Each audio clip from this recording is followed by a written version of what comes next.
Welcome to Soul Brothers Jim. with my friend Eno and myself, Simon, where it is our job to throw you into the Solana rabbit hole and show you around in our exciting ecosystem. Our mission is to teach you the latest and greatest that's going on in Solana so that you never run out of fun stuff to talk about. Hey, Simon, how are you doing? I'm good, Eno. That was smooth. I know. It's I think the first time that we got it on the first take.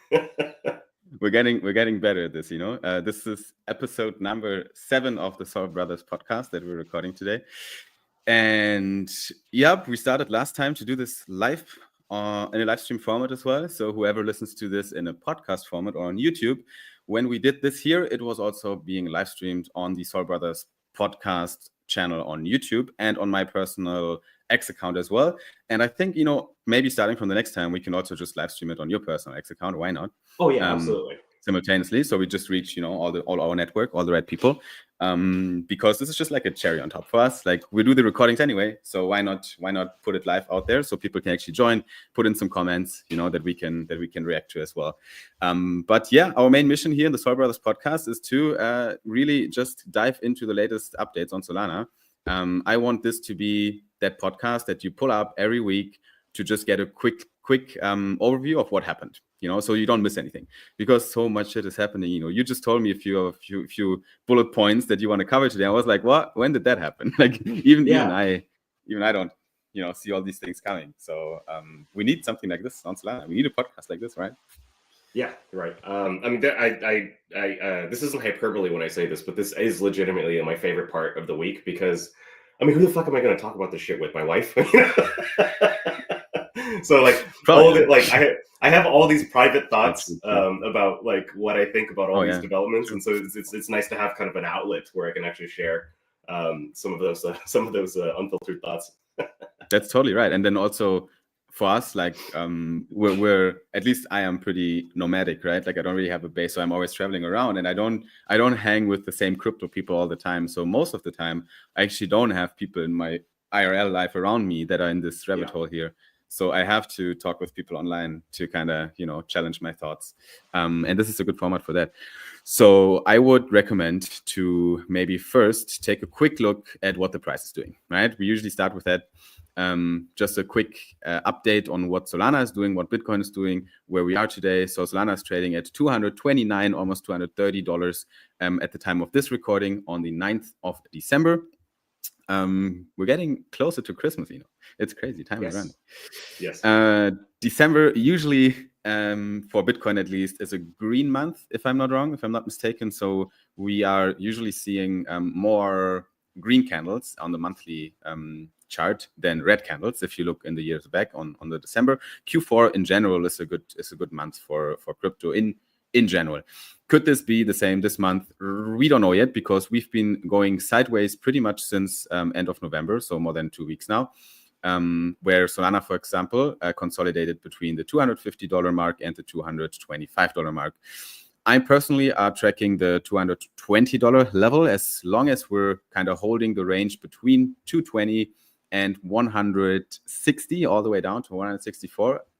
As long as we're holding this level, my main scenario is bullish and upward, right? So can we see more lows going forward in the next days? Yes, we can. I think we could dive 1 or 2 times more deeper. But as long as we're holding the $160, $170 level, I don't really see a scenario that could indicate that a top has been in place, right? So the last top we saw on Solana was $260.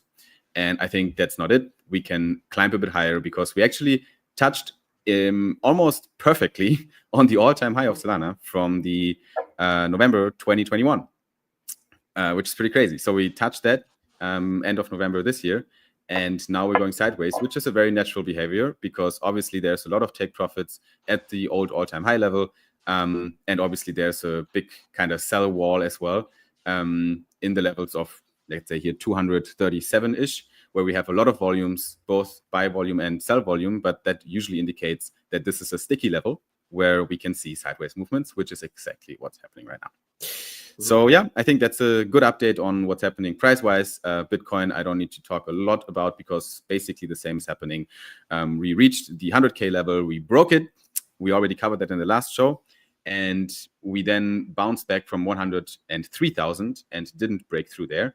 And now we're basically going sideways. And I also expect here more bullish momentum as long as we're holding approximately above the, let's check.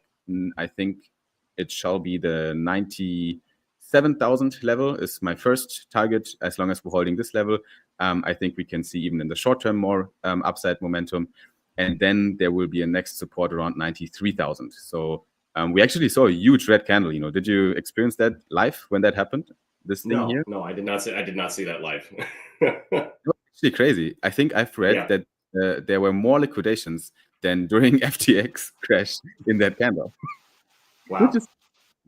I think the reason why is because we're just in a super bullish, momentum. We just went up to a new all-time high, 103,900, almost 104,000. People had, positioned long, and then a little bit of sideways movement, and then this huge red candle happened, which is actually quite big. I was literally sitting looking at my chart when it started, and I was like, wait a second, where's this gonna stop? Where are we going? And I was like, what? And it went all the way down to 91,000 and recovered within probably like a couple minutes. So the candle, good old-fashioned dead cat bounce over there, yeah, exactly. You went straight up again. So I think it was just a bit of price manipulation, some large holders dumping their bags, probably just wanted to grab some liquidity down here, trigger some liquidations, and then move forward. So that's why I'm still bullish. I don't think this was a indication or something that the top has been in place. So yeah, that's what's happening on the price front. Nothing too surprising, right? I think markets are right now doing what they do, finding the new all-time high. It's just a very hot zone that we're in right now in terms of prices.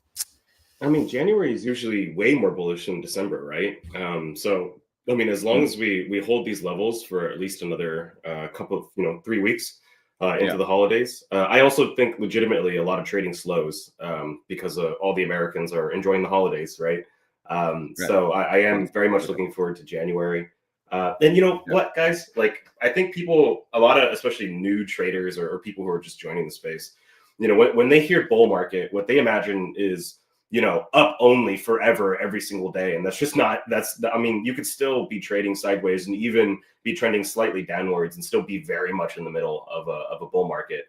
What have been your past experiences with bull markets, and what advice would you give to retail traders that might be freaking out that this is their first bull and they're like, I thought this was a bull market, it's the same as yesterday. It's like, well, Yeah, 100% hang in there, take some time. I think we're still far from seeing all-time highs. This was not the end of the bull market yet, and that's not just my take, that's the take of most of the analysts right now and people in the trenches. So I think patience is good, and also taking profits is also good, because that gives you mental health and kind of just a little bit of a calm feeling if you take profits once in a while. So while I want you to be patient, I also want you to at least consider taking your initial investment out at some point. Right, so there might be a price in the 120, 130,000 region where we are closer to a potential top, and we don't know if we're going to go back price-wise or if we're going to go higher. I think that would be a good moment to realize some profits, so at least that you can sleep at night knowing, hey, I cashed out a little bit, but I still have skin in the market. So if we go higher, I'm good. If we go lower, I'm good. It gives a bit of peace of mind. I've heard a podcast a long time ago. I have no idea who said it, but I think it was very valuable advice for traders and investors in general. Like when you invest money, I ask you, why do you do it? Just tell me one reason. Why do we invest money? What do we want? Very simple question. Make some goddamn money. Exactly, right? We just want to make some goddamn money. We want price go up and accrue a bit more wealth, right? It's about preserving our wealth and get more wealthy, right? But at what cost? Do we want to do that with sleepless nights because we're stressing over prices and we're stressing over being liquidated because our leverage is too high? That's not worth it. Like, we want to build wealth with peace of mind and having a good life while we do it, right? And you can do this best if you do some of those best practices, which is minimize your leverages, don't go too crazy, especially if you're not a professional. And even if you're professional, you're losing money when you put the leverage too high. It's a gamble. Take profits when you feel it's time to take profits, and be patient and wait for higher prices with the skin you have left in the game. That's it, right? That would be my advice. for people trading these markets. I'm very much a fan of the phrase "spot and chill." Yeah, that makes a lot of sense. Speaking of which, this is leading a perfect segue into our first topic today, which is a very feel-good piece from Will Price. I don't know if you can pull up my screen real quick.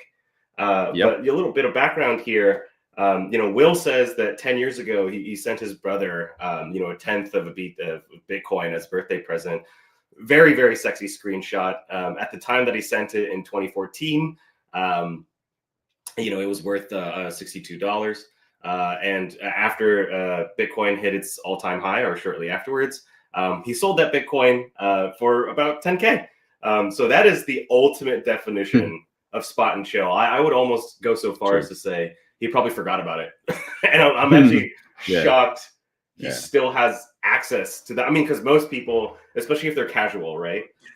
They would have lost the ledger that it came on, or they would have forgotten the account. People did. Yeah, sure. Happened to the best.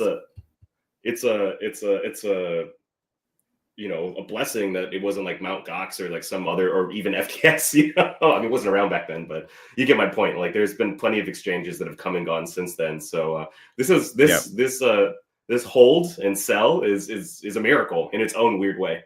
It shouldn't be. Yeah, I think honestly, the chances to lose the money that you invested 2014, 15, 16 are so much higher than keeping it. Either the exchange crashed, or you just got cold feet and you cashed out when Bitcoin hit 5K or something crazy back then. So it's just very tough to hold on to it. So good job for that gentleman to keep on holding. Yeah. Speaking of which, I think that takes us very nicely into our second topic of the day. So that was a nice little feel-good fluff piece. But Hawk Tua, spit on that thing. That's so ridiculous. Did you know her before this, Because I didn't.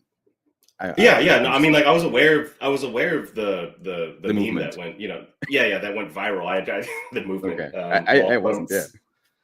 But I didn't realize that she was going to be launching a token like that. I found out about that after the fact, because of course now, like, anything that grabs attention, the first move is like, well, this has everyone's attention, so let's monetize it in some way, But you want to talk a little bit more about this? So basically what happened, very straightforward. She created that meme a while ago, actually. I don't know exactly the timeline on this.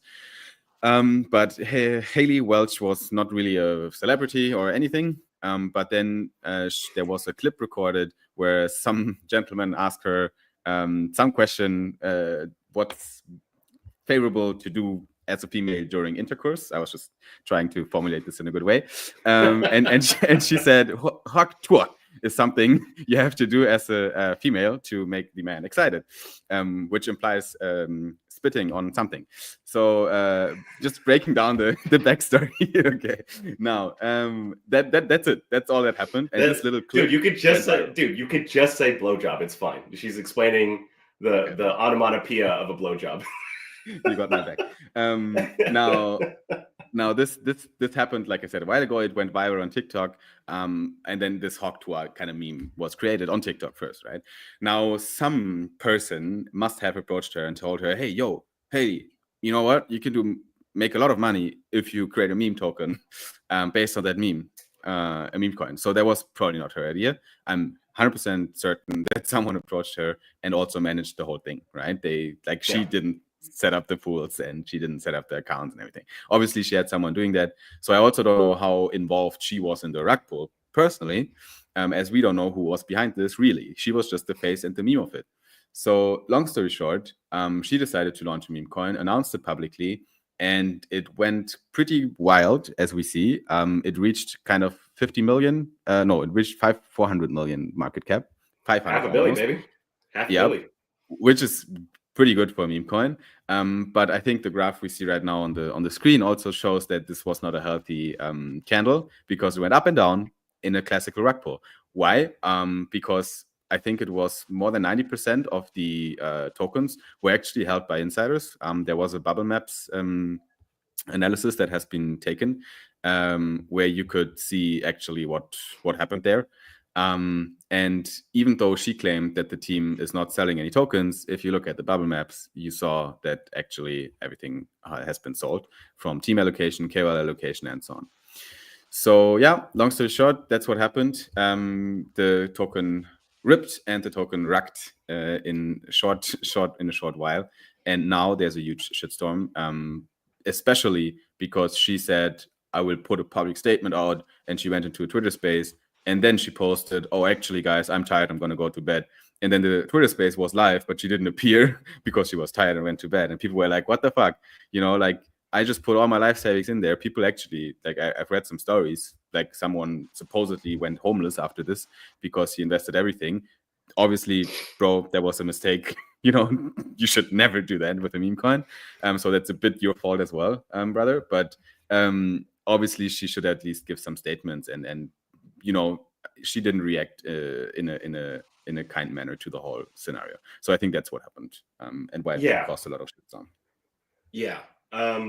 So I mean, couple thoughts here, right? So first, let's just talk about her compensation as I understand it. So like up front, she got like over 100K for it. And then they were promised to share a portion of the proceeds of the sales, obviously with her. Now there's debate here about how much she knew about what that would actually mean, right? Like, I've seen a few screenshots, but like as with anything, I don't really believe everything I see on the internet, especially screenshots of conversations, because those can be easily manipulated. But hey, if we take it at face value, it suggests that she knew that they were going to purchase some portion of the token. I am led to believe that she didn't know how much of the token they would be purchasing, or what that would even imply. I mean, no disrespect to Haley. I don't know her background or what she's familiar with or what she cares about or pays attention to.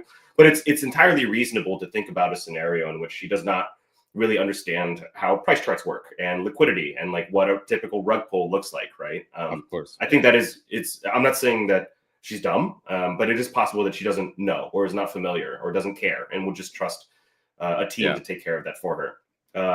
So I think, worst case scenario, she was fully aware. She knows exactly what she's doing. She stole millions of dollars from investors. Best case scenario, she was very naive, extremely naive. She got rugged. She got rugged in a sense.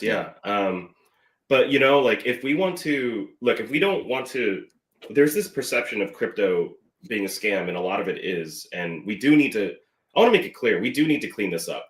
I don't think it's sustainable for our industry to operate on this kind of level for another decade and expect people to take us seriously. Like either we need to self-police or we need to be regulated. And I know nobody wants to fucking hear that, but it's true. And so like there's degenerate gambling is fine until you look at it at this level, but I totally agree with your point, which is that you made, is like, dude, you put your fucking mortgage into a meme coin. That's not anybody's fault but your own. That's not Haley's fault. That's not even the devs rugging. I mean, it's a shitty thing to do, but it's even fucking dumber to put hundreds of thousands of dollars on a meme coin. I have literally zero sympathy for these people. They allowed their greed. And I know that they're hurting right now. And I've made very similar mistakes. And I learned very painful lessons.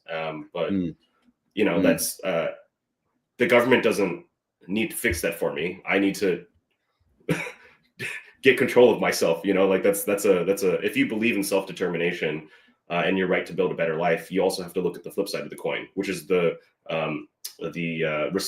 ethics of responsibility. So don't go pointing fingers. Look at yourself. I agree. So a lot of variables in there, but I think investor protection wouldn't harm this space as well, especially when big public figures that are pulling in a lot of new eyes on crypto are doing things like this, because she was a TikTok influencer, not a crypto KOL. So her audience just have no idea what the fuck is happening here. They don't even know what a rug pull is. So I do have to, also take the other side and say that we could use some investor protection here. So far, no one really had great ideas to do that. But let's see next year if the SEC has some good ideas for once on these things. Yeah, dude, it takes so much time and effort to convince someone that crypto is a good idea, and all it takes is one simple rug pull for someone to get completely turned off forever, and that's like another customer you will not get back for a very long time. So, I mean, it is net negative for the ecosystem. We need to fix the shit, bro. Yep. Lots to do. What else? What's happening on Solana? Let's talk about some Solana ecosystem updates. Shall we start with the, shall I call it Coinbase dilemma? Yeah. I don't mind just pulling up all of the tweets, by the way, so you can just leave it on my screen when appropriate, by the way, just kind of going forward, if you want. Yeah. But so there's Coinbase is catching a lot of heat for what seems to be internally sanctioned Solana FUD, right? So one piece of FUD is that on their website, they say it takes, especially when you're selecting which chain to use, it takes like 40 minutes to send a transaction through Solana. I mean, hundreds, thousands of people have sent money to their Solana wallets. It's always available within seconds. That's categorically like a bald-faced lie that's been talked about forever, right? Also, just seems like, balances, withdrawals, deposits are slow, and it has nothing to do with the network itself. The transactions are confirmed. So, there's a lot of, I guess you would say, kind of like hate towards Coinbase, especially from the Solana community. And Brian Armstrong's feedback, you can see it right there. Hey, great feedback. We're hosting an exec team meeting discussion about this on Monday. It's gotten a lot of flack as well. It's kind of like, oh, okay, all right, just a little, you're going to guys jerk yourselves off at that meeting or what? He didn't. He wasn't aware of what he was writing on Twitter.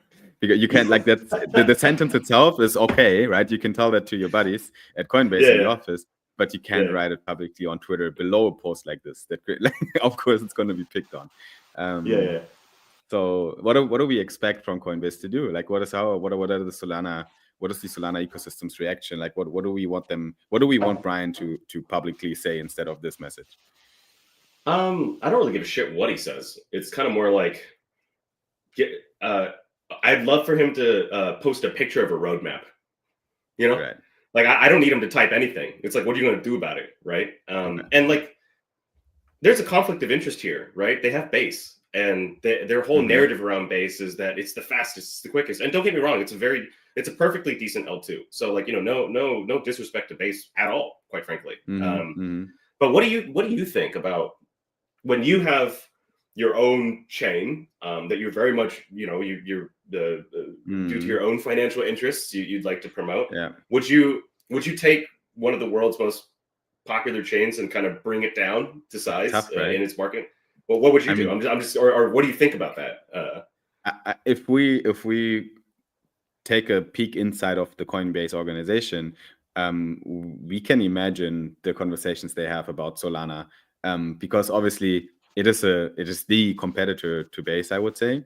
There's a lot of similarities between Base and Solana in terms of the community, even the sentiment around it, also the technicalities, right? So I think it's definitely the L2 right now that you can directly compare to Solana, what's going on. And one good example is the amount of memes being traded on Base compared to Solana as well. It's a big narrative on Base as well. Now, as an organization, basically leading the development of that L2, the incentives are hugely misaligned when it comes to integrating other blockchains that are not Base, but in the same bucket. So I think this misalignment of incentives makes it very difficult for Coinbase as an exchange to be neutral for all other ecosystems. It's just impossible almost. So not sure how they manage that internally. The only way to do that would be to completely separate Coinbase from Base, from the L2. There shall be no overlaps of teams, departments, incentives. All the company stats need to be separate as well, which is not the case, I think, right now. There's a lot of HR overlaps as well, obviously, which would cause those issues. So difficult position for Coinbase, I think, to be in with that L2 that they set up. That's why I really liked that last part of Chris's tweet, which is like, I know it's possible because Kraken FX does a great job supporting Solana, and if things don't improve, then you might lose business to Kraken. Like that argument, it's such a smart argument to make to someone who looks at things from a top-down level. It's all like, look, I understand that you have your own incentives here with regards to Base, but you still have your core business. And Base, as of yet, is important to you, but it's not your core business. You will fuck up your core business if you don't figure out the user experience for Solana, which people love and want to use. You know, there's lots of demand. It brings a lot of people to your exchange, quite frankly. They want to use Solana. So I think that's exactly the right way to think about it from the executive level over to the corporate bigwigs over at Base, Coinbase. But yeah, I think all your points were exactly correct as well. Cool. Let's see where this journey goes next. Let's touch on some Solana ecosystem updates of projects built on Solana and what they are shipping right now to the users. I think one that we can pull up would be an update from Camino. Yes. Camino Swap, ladies and gentlemen. It's a competitor to Jupiter Swap. I'm not so sure if it's an aggregator though. So that's kind of my main concern here, is because Jupiter itself is not like a DEX. It's a DEX aggregator, right? And I totally understand that Camino is the supposed benefits are zero slippage, zero fees, zero MEV. My understanding is that a lot of some of this will be settled off chain. Much is to be seen about the product and how it actually functions over time. But what's quite interesting to me is to see, right, kind of the development of new kind of competitor, like direct competitors to Jupiter, because Jupiter is such a behemoth. Like who would dare? Yeah. I mean, people need to dare. We need competition always. Yes. So that is a very good thing that we see that right now. Actually, for people, let me just pull up my screen real quick here as well. I think this is a great post. You could check that out as well, on the government's forum from Camino. There is a kind of a good breakdown on what Camino Swap is. And I think, a UX optimized swap interface that provides reliable and efficient price execution at any size between any assets on Solana. At its core, this is why we've built Camino Swap, which is basically Jupiter, right? That's what we've been doing so far with Jupiter. And for people who want to dive a bit deeper into the actual infrastructure and how it works, actually, that's a good explanation. Instead of plugging into a DEX or DEX aggregator, thus being subject to liquidity conditions, protocol fees, and MEV, Camino limit orders broadcast every swap to a network of searchers via Pyth Express relays. So I think it is a bit more complicated than it looks like at its infrastructure level. So it is a product innovation, I would say. It's not a copy paste. We're Camino and we're doing Jupiter swaps now. It is, hey, we're Camino and we came up with a new solution to improve swaps on Solana. Yeah, and for those of you who aren't in the ecosystem, the man that's really leading the charge for Camino, especially on the technical level, his previous handle on Twitter and on Telegram, I believe, used to be Y2 Kappa, but he's since Breakpoint, he presented at Breakpoint, has been he doxed himself and is public with who he is now. He's now goes by his I don't know if it's his government name, but he goes by Marius. And Marius, very smart guy. I personally like him a lot. And there's some teams that you meet, again, no naming names, perhaps less technically proficient than others. But I would probably rank Camino in top 10. I mean, there's hundreds of teams on Solana, right? Sure. But I would put Camino for top 10 in terms of technical look at the capability. Yeah. I mean, and what I like about Marius even more than just the technical bits, because like for example, the man that's leading Pumped Out Funds, Stack Overflow, spelled with STACC, he's also a technical genius, but I don't think he's thinking too much about risk, right? Whereas Marius, he's one part technical whiz, and second part DeFi safety advocate. I'm very bullish on founders that, and it also shows to me that I can trust them. If not only they're building great products, but also like willing to say things that are against their own interest in so that consumers can benefit from the education and make the decision for themselves. And that's very much Marius's character. So I am very much looking forward to more innovation in the space that's caused by direct competition between teams. You can't get innovation without that direct competition. 100%. Well, what's his Twitter handle? Do you know? Yeah. Let me just search that real quick for you. I think would be interesting for people as well. Yeah. Go ahead. Yeah. Give it to us. It's actually the same as his old screen name. So it's Y2 Kappa. Kappa is spelled Kappa. So Y2 like the brand. Kappa. Actually, if you just show my screen, I can. Yeah, I found it already. Nice. But here we go. Yes. Yeah. Cool. So, okay. Big fan of Marius. Co-founder. It's a lot of bear market survivor. Nice. All right, sounds good. There was another product that launched on Solana the other day. I'll just keep your screen live if you want, and we can take a look at the next one, which would be the Orca token launch tool. What are we looking at, Eno? Yes. So Orca created this new token launch tool. So it allows you to create tokens on both Solana and Eclipse. Eclipse is a L2 on Solana, if I'm not mistaken. All tokens will be created with the token 22 and 20 token extension standard, formerly token 2022. And we need more token launching platforms beyond just Pump.Fun. Pump.Fun is perfect for folks that don't have a lot of liquidity in the beginning and want to bootstrap that liquidity with a community. This is perfect for meme coins. I believe that this is Pump.Fun, but for serious people. Cool. So their key selling points is no coding skills required. You can also fully customize the parameters of token extensions. Token extensions come with amazing properties. So some of these properties include the ability to pay out yields with rebased tokens. Also the ability to, decentralization enthusiasts will hate this, but the ability to identify and freeze certain tokens, but in a more complex way that how do I say this, complies with local regulations.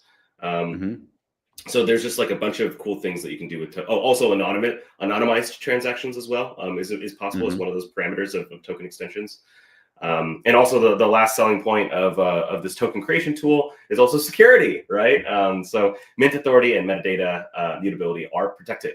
So I think it's great to see tools like this. And I'm also wearing the Orca hat today, which is a coincidence. It's actually a nice hat. That's an exclusive piece, isn't it? Where did you get it? Riku. So RG gave me this hat just as I think a friend to Orca. Nice. That's really cool, man. Yeah, it's missing in my collection, in my head collection. Yes, but perhaps like RG has a spare. I mean, you know him very well. Oh yeah. Cool. Okay. Sounds good. So we have Kameen Swap. We have Orca with the launch tool on Solana. Product wise, there's one thing, actually, that's not on our agenda that I wanted to touch on quickly and ask you if you know it. Have you ever used Moonshot? Do you know what it is? Moonshot? No. It sounds very familiar, though. What is that? This here? Okay, never mind. I have no idea what this is. I take it back. Interesting. I've seen it in my timeline a few times now. So I wanted to just do a quick intro in what it is. So it is actually at Moonshot on Twitter, which is a great handle. So it's just Moonshot. And it says buy and sell memes with Apple Pay live on App Store and Google Pay in 130 countries. So very, retail friendly application, I would say. Easy to use for everyone. I can send my cousins and siblings here and they will be able to trade meme coins. And what I've seen on my timeline a lot are those kind of things. Do you see that, No, I have not seen these at all. Yeah, so basically people are posting their statements, which says the 46K of A16Z you sold would be worth $774,000 today. So it seems to have some sort of kind of history function where you can look back what you sold in your positions, and then it just creates a quick screen that shows how much it would be worth now. And obviously, this screen goes a bit viral on Twitter right now. But it's essentially, it's just very easy way to discover, buy, and sell meme coins. Convert cash to moonshots in minutes. I think it's a cool product, honestly. It's nice. It looks easy to use, simple to engage with. So I'll definitely check it out. I just found it, honestly. Dude, more like convert your cash to exit liquidity quickly. Yeah, be careful, guys. Like if you use Moonshot, make sure to not, like send money around. It reminds me a bit of Bullex, which is one of the leading meme exchanges, I would say, where you can trade memes a lot, which is just I'm using Bullex, but it's painful because you're losing a lot of money and you're making some here and there. So you need like 20 tries to have one moonshot. The ratio is shitty, guys. So if you want to moonshot meme coins, just keep in mind that it's the ratio. Sometimes it's worse than playing the lottery. So that's the disclaimer on this application. But in terms of UI UX and accessibility, and also this kind of Twitter share function with my X amount of X token would be worth X right now is really cool. Just wanted to shout out that product real quick. I think it just goes to show that, and I think this is a lesson for builders like you and me. And if there are any founders out there, I think that there's something to learn here. If you can create some sort of very simple graphic that speaks to a truth that your audience wants to hear, it really works, right? So another example of this, BonkBot PNLs, right? BonkBot PNL screenshots. We see people share that all the time. People love sharing those screenshots. There's stablecoin lending rates per stablecoin for Lulo. They have this bot that generates an image that shows you that for each platform of Pi USD, how much yield are you earning, right? Or for each platform for USDC, how much yield could you be earning, right? These types of very simple, it is a growth hack, right? But it communicates the value of what you're doing so neatly and so efficiently. Not every business has something like this, but if your business does have something like this, it's very smart to introduce this as a part of your kind of growth strategy. 100% agree. Yeah, very powerful. Cool. What's next? Since we're talking about product, if you're willing to talk about it, I'm sorry to bring this up, but I know that you got TGE coming up very soon. I know that we didn't talk about this earlier, but because a lot of the other stuff that we have to talk about is more kind of current events. And so I personally would love to hear more about, we recently interviewed one of the founders of Swissborg, which is a token launch pad that is affiliated with, I think it's called BorgPad. BorgPad is the token launch. Right. So Swissborg is the exchange, European exchange, and then you have BorgPad, which is the token launch product. I'm very much in love with this right now, and you, not so coincidentally, I guess, are launching your token on Swissborg. Are you guys the first, by the way? We are technically the first, with one other company that are launching either one day before us or one day behind us. So it's basically the two of us that are the first two projects in the same week that launch on BorgPad. That's what I loved about, his name was Daniel, right? If I'm not mistaken, or yes. So from what I remember from my conversation with Daniel, what I really, really loved in our conversation with him is that he was talking about, look, this traditional model of launching tokens where you set a date and then it's a race to get to that date is kind of broken in a lot of ways, because really what you should be doing is launching tokens after you've identified that there is enough interest and hype in the token. Otherwise, you should just fucking abort, right? Like what's the point of launching on a specific date because you committed if your token is just going to go to zero? It's not good for anybody. People might be pissed at you, but it's not good. BorgPad is different, right? Because he said that it really does look at certain metrics that indicate that the token is ready to launch, and then within a certain window you'll launch. And so it looks like you guys are ready. So what's going on, man? I have no idea what's going on over here with you guys. So Obviously, BlockPad is a new launchpad on the block, right? So on Solana right now, what are the options, right? Like there was LFG, right now it's pretty much paused. Everyone knows that because there's no projects launching on it. And then we have BonkPad coming up right now. We've seen DiviBet has been launching on BonkPad on Meteora. Was kind of the front end was on Meteora, but BonkPad was the launchpad they used and facilitated the sale on. And those guys are also kind of in the exploration phase, I would say. They're not, fully pushing forward. BlockPad right now is honestly the only launchpad on Solana that is really pushing marketing and saying, we're here, we're doing it. You can launch your token on BlockPad. We did our pre-sale of the token in August of the Solid token on Swissborg, the exchange, which is a leading European exchange, centralized exchange, where you can buy and sell tokens very easily. Super UI UX. I really like this application. It's one of the apps that I recommend to friends and family if they ask me where to buy crypto, because it's very easy to use. But it's a SEX, right? So BlockPad has technically nothing to do with Swissborg, the application, but it's obviously built by the team of Swissborg, just to make that clear. Now, what's happening with Solana ID? We are, like I said, one of the first projects actually launching on BlockPad. And this is going to happen on the 19th of December. We just announced that date on Saturday, so very recently. So the date is out, and you're setting it's a fixed price launch. So you set your valuation. It's going to be a 20 mil FTV, and then BlockPad opens in tiers. So there's different tiers that get first access to the sale, then other tiers. So to make it easy, you can, for example, in our case, it's customized to each project. In our case, there's solid priority pass holders, which minted the priority pass, the Solana ID priority pass, when it was live. And those people will get first access to the launchpad.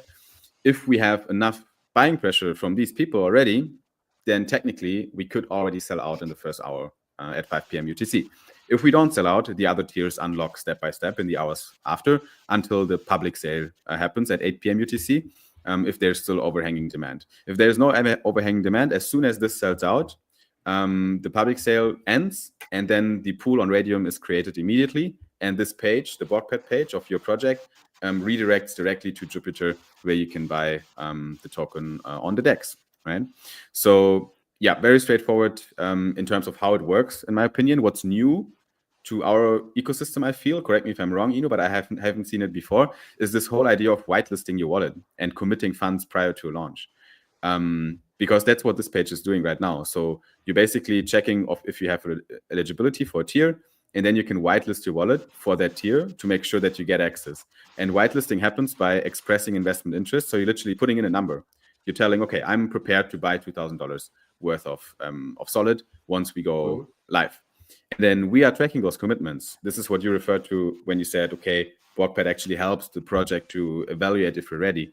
So we're tracking those numbers, and we're also, with the help of the BlockPad team, doing a pretty sophisticated analysis of the wallets that committed the money. So we know outliers to single them out. If someone commits $500,000, probably he won't. Like, it's not even possible. You can only invest 2K, right? So we're putting the outliers outside, and we're also looking at the wallets themselves, and we analyze how much assets do they hold, and is it realistic that they will actually invest that much money that they committed? And then we have enough data at hand to say, okay, we're pretty confident that we're going to sell out at 250K in our case allocation, with the interest that we see committed to the BlockPad. So that's how it works. If people want to check it out, it's very easy to find at BlockPad HQ on Twitter. You can follow them and look forward to the upcoming launches that are happening even after Solid. But obviously, if you want to learn about the Solid launch itself, you can also just type in solid.solana.id, and you will find all the details to the upcoming sale. So what I'd love to better understand is if you could go back to the board. No. Go back to the BlockPad total commitment. So how is this, like, obviously from a visual standpoint, looks very different from a vault, right? And it conceptually to me, it also feels the same, because like in a vault, essentially you have like this set valuation, and then you're buying the tokens out of this vault, and you're very much committing, right? This, I there's something in my gut tells me that there's something here that's functionally different, but I can't articulate how it is different from a vault. So do you mind helping me clear up that confusion? So what we see right now is literally just a commitment and not an investment. Okay, so to make that clear, there's nothing set up right now where we actually collect money. Okay, so this is just a number, right? To make that clear. So that's why it says express your investment interest. So we're just, it's a vanity metric, but it helps us to analyze potential interest, right? It gives us at least something to work with. If that number doesn't go up, we know, okay, somehow we're lacking momentum.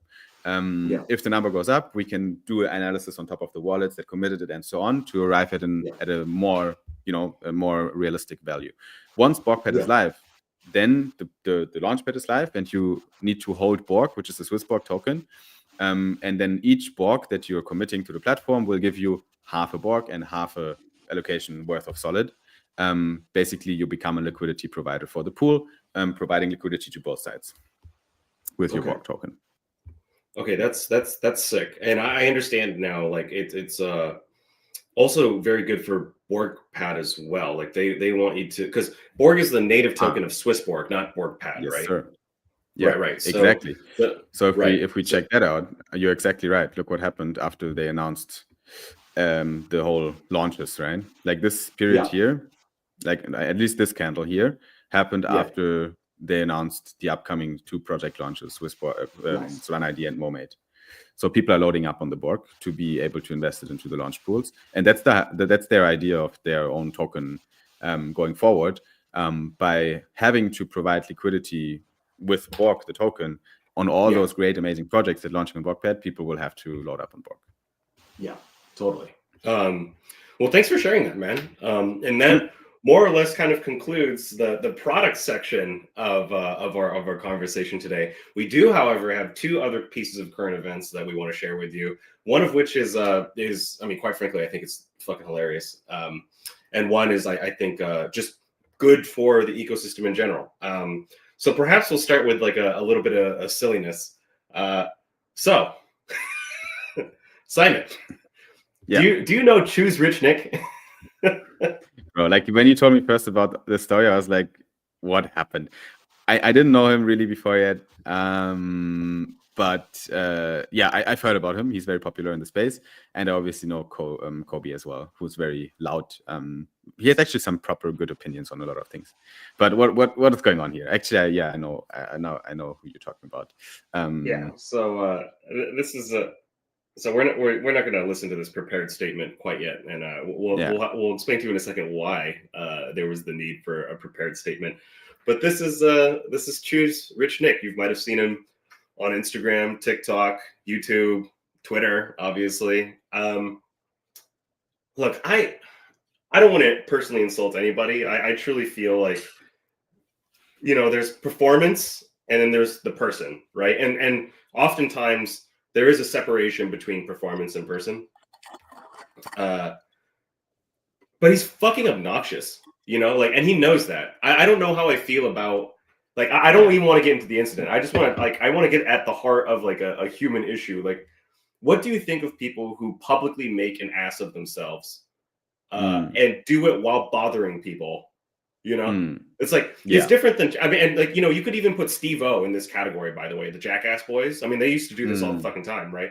Like, arguably the Jackass Boys were the first to do it, to be loud, obnoxious, rude, really socially antisocial, and to do this in a public way on film. I mean, like, I grew up in a very traditional household, so my default, no, seriously, like, I come from a very, like, traditional Asian household, so when I see shit like this, I go like, get a fucking life, you losers. I mean, like, what? that's my initial reaction, do you have an initial reaction when you see that? Welcome to the 21st century. Like we're just living in crazy times, bro. I think the world is a bit broken. Society has its issues, and we need to make sure to understand that. I don't think it's good. Honestly, it's not a net positive for the world. So what happened there was freaking ridiculous, and it's just give us the context, because this is insane. It all starts with a banana. Yeah. Oh wow, what the fuck? I am not interested in women's underwear. Thank you very much. Not today. Get rid of it. Okay, so Great that this ad only on the weekends. That this ad shows up. Yeah. Only on the weekends. Not. It's Monday. All right. I buy underwear on the weekends. Yeah. Let's stay serious and talk about Justin Sun's banana. Let's go. Yeah. Yeah. So yeah, Justin Sun, obviously the creator and founder of Tron. He bought a $6 million banana called The Comedian. It's a piece of performance art where they give you very exact technical specifications for how to display the banana, right? That's literally what you're buying. And since it's a real banana, it's not like a acrylic banana. It's a real banana. You need to change the banana very frequently. And there are instructions on that too. When to change the banana, how it's supposed to look like, at what angle the tape is supposed to be placed, at what it's dumb, right? There are 3 versions of this. Justin Sun bought one of them at Miami Art Basel. You know that Art Basel is going on in Miami, right? Yeah.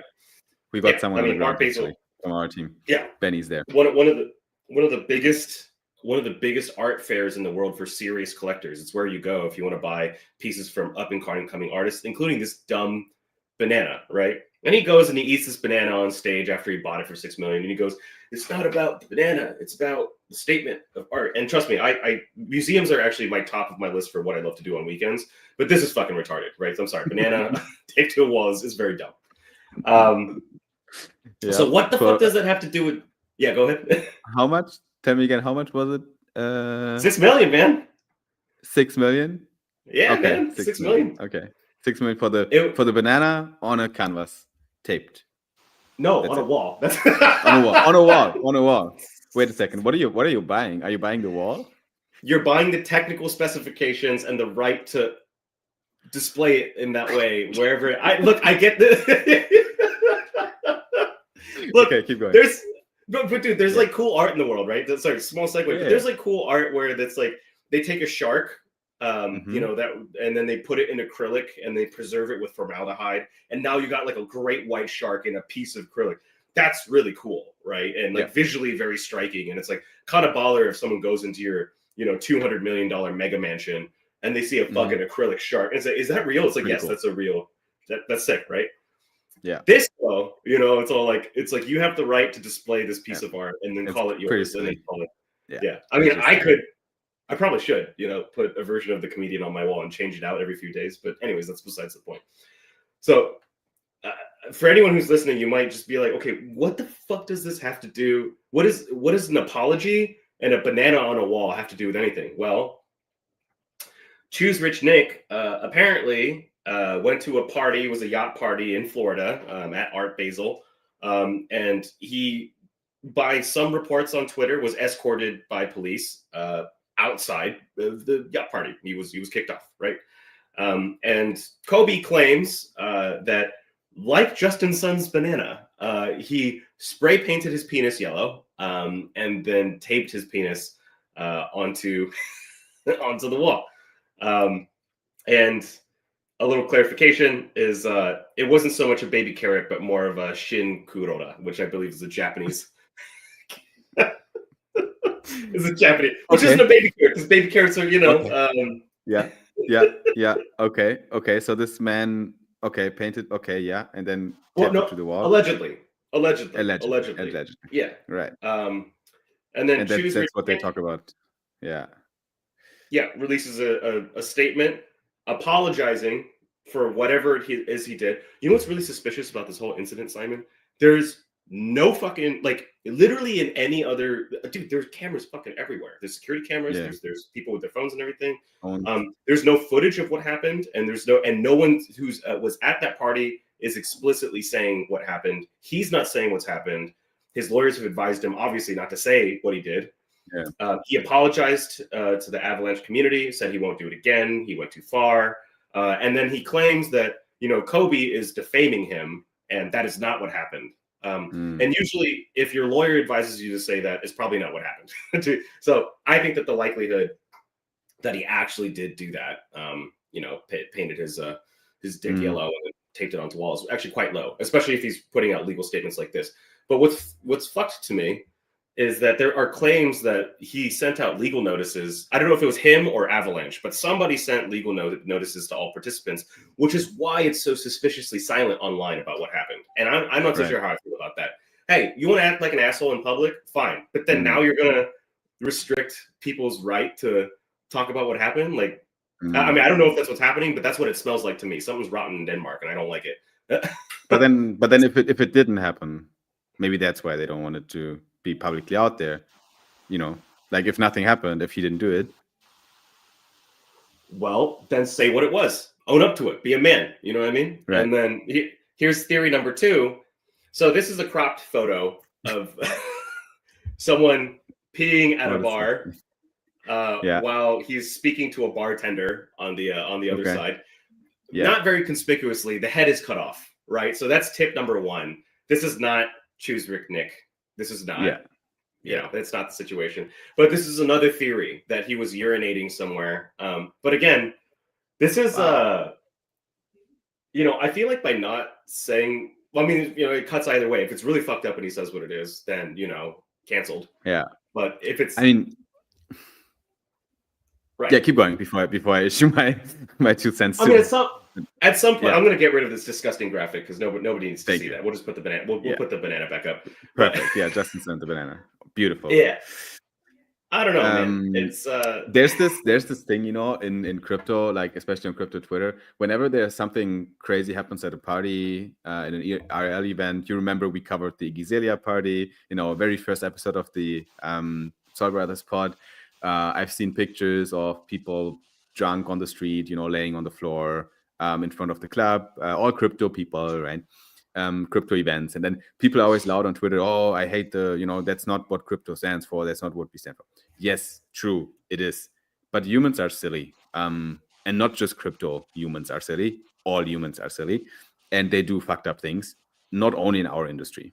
I think that sometimes, to put things in perspective, I like to put on a different hat as well here and let people know that also in other industries, fucked up things happen, right? Like there's parties in sectors that have nothing to do with crypto where people go very wild and a lot of fucked up shit happens that we shouldn't be proud of as the species of humanity. But it happens also in crypto because it's also humans. But then here, people make it sound like, oh, crypto people are so bad because they do that. First of all, we don't do that. It's like a few black sheep that do that. And secondly, in other industries, we see these behaviors as well. And people can point fingers to those individuals as well. So it's not a crypto thing, really, in my opinion. Dude, it is, though. Like, what is the choose rich Nick of banking? I mean, okay, that's probably... There's no banking point. Twitter. Sure, there's... yeah, LinkedIn. Sure. We just have the crypto Twitter phenomenon. Sure. It's just that we boil up things a lot and we make them... things go so dramatic. You know, you saw that post that you just showed me with you don't pull it up again with the man peeing, but it said post literally said breaking news and then alarm bells and then Nick O'Reilly, you know, like, okay, you know, like calm down. Yeah. Like, I don't know. I feel like our way of, you know, publishing news is sometimes a bit over the top.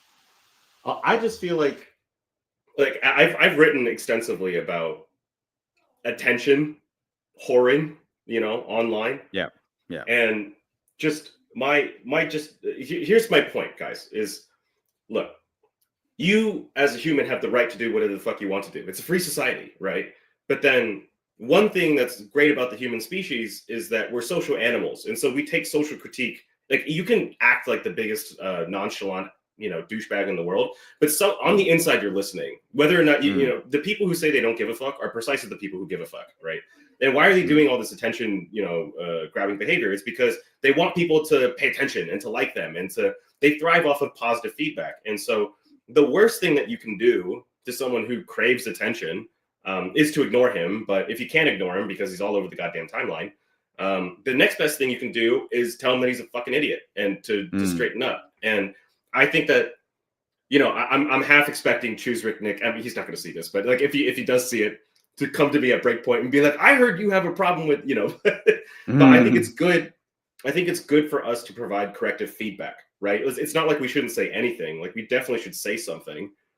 because we need to give these types of people who so desperately crave some sort of positive attention, we need to give them negative attention, right? And make it stressful for them to a point where they need to talk to some lawyers, right? And the reason why you need to do that is so that they'll shape the fuck up and wake up, and not be such fucking assholes about it all the time. Sorry, I'm very opinionated about people who don't draw clear boundaries around what there's when you're pushing the edges. Obviously, you're taking a gamble, and you got to get spanked a little bit when your gamble doesn't pay off. That's just the way the cookie crumbles. I'm not saying he's a bad human being or whatever, but like society and human beings need to give people like this corrective feedback. Yep, true. Just my 2 cents. That's and now on crypto Twitter. And it happens right now on crypto Twitter, that feedback. It's being it's being given to him loudly. All right.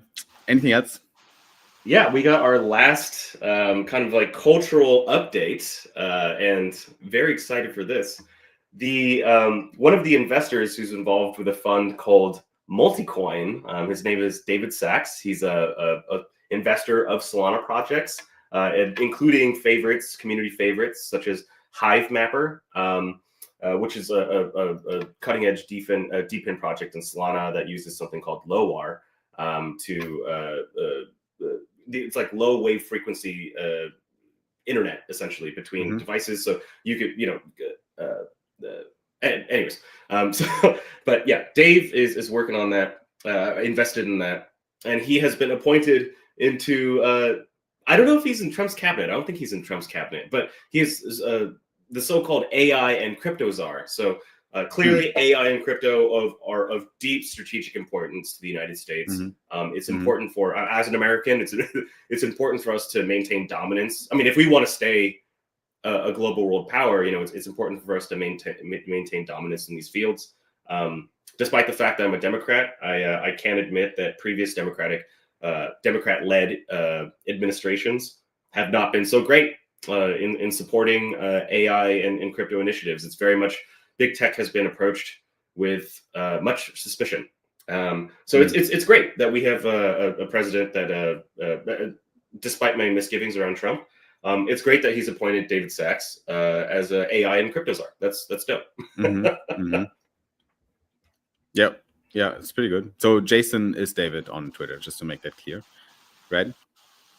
Oh, no, is it? No, isn't that his co-host for the All In podcast? Okay, got it. That's possible, yeah. Yes.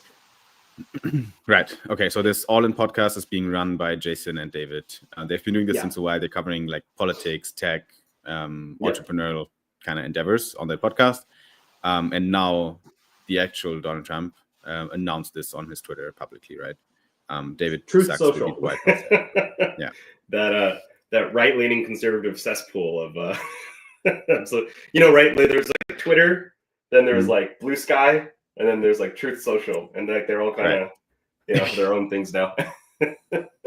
Is this on Twitter or no? This is not on Twitter. This is Truth Social. As you can see, retruths, whatever the fuck that means. Yeah. I understand. Okay, but anyway, I think for the industry that might be a good thing if we see a bit progressive minds in the White House that are pushing crypto forward. That is pretty bullish, no? Yeah, no, extremely bullish. And I mean, you come from the Ethereum ecosystem. You've been listening to Bankless podcasts for, I was about to say your entire life, but that would be almost hyperbole, but for your entire life, right? And so he was invited over to the Bankless podcast, David Sachs, after he got appointed the crypto czar. There was very quickly a bunch of backlash online against the Bankless co-hosts, saying like, "Whoa, now that he's Solana aligned, do you want to invite him to the podcast?" Which I think is it's, come on, guys, it's fine to invite people, whether or not they're aligned. They've done it before as well. Like they cover, they had Anatoly on the pod. Like they cover, they cover Solana content as well. They just like to put it in perspective to Ethereum, and then they do this kind of, this versus that, right? That's what they like to do, which is good. It gives perspective. I think we know Bankless Pod is biased the same way as Soul Brothers are biased. Like it's pretty obvious the way we do it.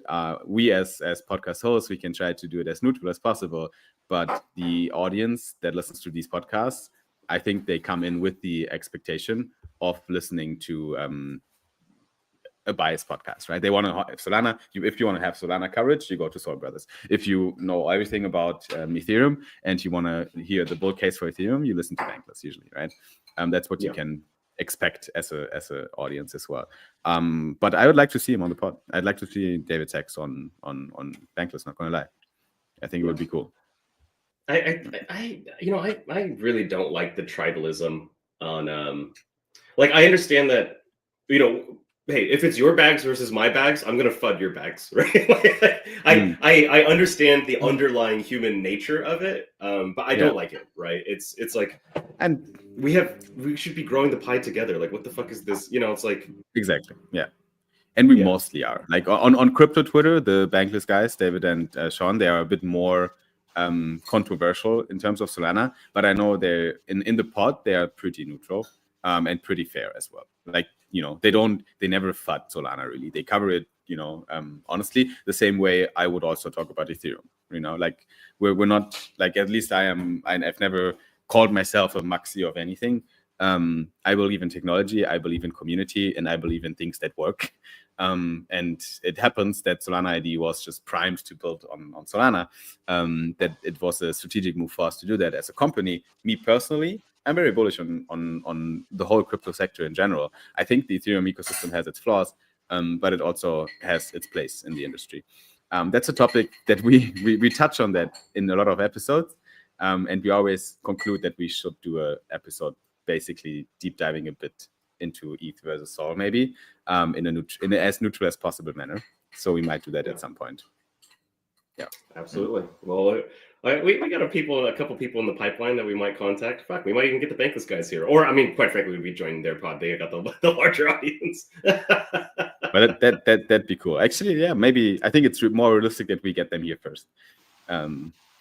Than inviting us over there. Oh, actually, that makes sense, right? They wouldn't want, exactly, right? They wouldn't want to give us the platform. They'd want to come here. Not yet. Right? So, exactly. Well, exactly. If they were to, we can make it happen. That's the journey we're on, right? Step by step. For now, Soul Brothers are. I think we're establishing this podcast as a podcast that is. The go-to destination for people that want to learn about Solana, and that's what we do here. We did it today again. I hope we gave people a good overview of what's happening. Is there anything else you would like the people to know before we wrap up this pod? Nah, man. Like we've covered a lot of fun stuff, and what's crazy is that we recorded our podcast late last week. So like it's only been like 4 or 5 days since the last recording, and still like this much stuff has happened. It's too much. There's so much stuff going on. Yep. For sure. That's why we keep the cadence. We're going to do the weekly recordings and the weekly live stream. So everyone who was tuning into the live stream today, thanks for joining here as well. And if you're a podcast or YouTube listener right now, keep doing that. Tune in as much as you can. Subscribe to our channels, like the videos, help us to reach more people because we're just getting started here with these Soul Brothers. So it was good to talk to you. As always, thanks everyone for tuning in and see you at the next one. All right. Adios, guys. Take it easy. Perfect. We're going to do a cut here. We're still live. So whoever is behind the scenes, thanks for tuning in. We have 160 people as well in here. Who's that? I just gotta. We're going to end the stream. Bye, guys.